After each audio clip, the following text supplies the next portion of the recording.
കിളിക്കൂടിലെ പുതിയൊരു പ്രൊമോ റിവ്യൂയിലേക്ക് എല്ലാവർക്കും സ്വാഗതം. അങ്ങനെ നമ്മൾ നീതുവിൻ്റെ ചേട്ടൻ വന്നൊക്കെ കാര്യങ്ങളൊക്കെ നമ്മൾ ഭാസ്കരനാണെങ്കിലും നമ്മൾ ഹരീഷിൻ്റെ അടുത്തൊക്കെ പറയുന്നുണ്ടല്ലോ. അങ്ങനെ നമ്മൾ ഹരീഷാണെങ്കിലും സുധീഷും കൂടെ പോയാണെങ്കിൽ അവിടെ പ്രശ്നവും കാര്യങ്ങളൊക്കെ ഉണ്ടാക്കിയൊക്കെ ചെയ്യുന്നുണ്ട്.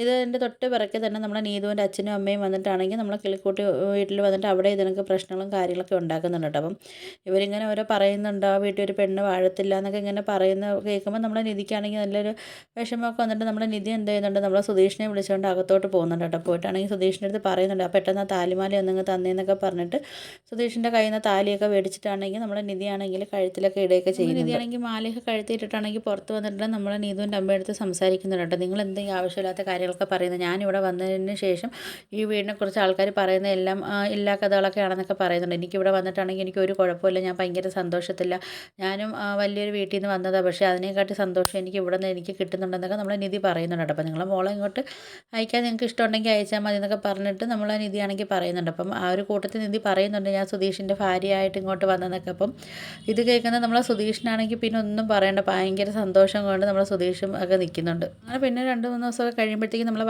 അഡ്വക്കേറ്റ് ആണെങ്കിൽ വിളിക്കുന്നുണ്ട്. വിളിച്ചിട്ട് പറയുന്നുണ്ട്, കേസ് നിനക്ക് രജിസ്റ്റർ ചെയ്തിട്ടുണ്ടെന്നൊക്കെ പറയുന്നുണ്ട് കേട്ടോ. അപ്പോഴത്തേക്കും നമ്മളെ സുധീഷിനാണെങ്കിൽ ഭയങ്കര സങ്കടമൊക്കെ വരുന്നുണ്ട്. അങ്ങനെ നമ്മളെ സുധീഷാണെങ്കിൽ നമ്മളെ സുഭാഷിനടുത്ത് പറയുന്നുണ്ട്, എന്തായാലും ഞാൻ നിധിയെ പുറത്ത് കൊണ്ടുപോയിട്ടാണെങ്കിൽ എൻ്റെ ഇഷ്ടം ഞാൻ നിധിയെടുത്ത് തുറന്ന് പറയാമെന്നൊക്കെ പറയുമ്പോൾ നമ്മൾ സുഭാഷിട്ട് പറഞ്ഞത് എന്നാൽ ശരിയിടാന്നൊക്കെ പറഞ്ഞിട്ട് അവരെല്ലാവരും ബീച്ചിലൊക്കെ പോകുന്നുണ്ട് കേട്ടോ. അങ്ങനെ അവിടെ പോയി അവർ ഭയങ്കരമായിട്ട് എൻജോയ് ഒക്കെ ചെയ്തതിന് നമ്മൾ സുഭാഷേട്ടനൊക്കെ പറയുന്നുണ്ട് കേട്ടോ. നിധിയെടുത്ത് കൊണ്ടുപോയി ആ ഒരു ഇഷ്ടം പറയാനൊക്കെ പറയുന്ന സമയത്ത് നമ്മൾ നിധിയും സുധീഷും കൂടെ മാറിപ്പോയൊക്കെ അങ്ങ് നിൽക്കുന്നുണ്ട് കേട്ടോ. അവരങ്ങനെ സംസാരിക്കാൻ വേണ്ടിയൊക്കെ ഇങ്ങനെ പോകുന്ന ടൈമിലാണെങ്കിൽ നമ്മൾ ഒരു പെണ്ണും ഒരു ചെറുക്കനും അവിടെ നിന്ന് അടിയോടെയൊക്കെ ചെയ്യുന്നുണ്ട് കേട്ടോ. അപ്പോഴത്തേക്ക് നമ്മൾ നിധി പറയുന്നത്, ഇത് എന്താണെന്ന് അറിയത്തില്ലല്ലോ, ഇവരിങ്ങനെ വഴക്കുണ്ടാക്കുന്നുണ്ട്, നമുക്ക് എന്തായാലും അങ്ങോട്ടൊന്ന് പോയി നോക്കാമെന്നൊക്കെ പറഞ്ഞിട്ട് സുധീഷിനെ വിളിച്ചുകൊണ്ട് പോകുന്നുണ്ട് കേട്ടോ. അപ്പോൾ സുധീഷ് അവിടെ ചെല്ലുന്ന സമയത്ത് നമ്മളെ സുധീഷിൻ്റെ ഫ്രണ്ട് കേട്ടോ. ആ സമയത്താണെങ്കിൽ സുധീഷിൻ്റെ ഫ്രണ്ട് പറയുന്നുണ്ട്, ഞാൻ 3 വർഷം കൊണ്ട് ഞാൻ ഇവളെ സ്നേഹിക്കുന്നുണ്ട്, പക്ഷേ ഇപ്പോൾ അവൾ പറയുന്നത് അവൾ ഫ്രണ്ടായിട്ട് എന്നെ കണ്ടേന്നൊക്കെ പറയുന്നുണ്ട് കേട്ടോ. അപ്പോഴത്തേക്കാണെങ്കിൽ നമ്മൾ സുധീഷിൻ്റെ അതേ സെയിം അവസ്ഥയാണെന്ന് നമ്മൾ സുധീഷ് ഇങ്ങനെ ആലോചിക്കുന്നുണ്ട്. അപ്പം നമ്മളെ നിധി പറയുന്നുണ്ട്, അവൾക്ക് ഇപ്പം തന്നെ ഇഷ്ടമല്ലെങ്കിൽ അപ്പോൾ അതങ്ങ് വിട്ടൂടെ, അവളാണെങ്കിൽ ഇപ്പോൾ ഒരു ഫ്രണ്ടിനെ കണക്കല്ലേ കണ്ടേന്ന് പറയുന്നത്, അപ്പം തനിക്ക്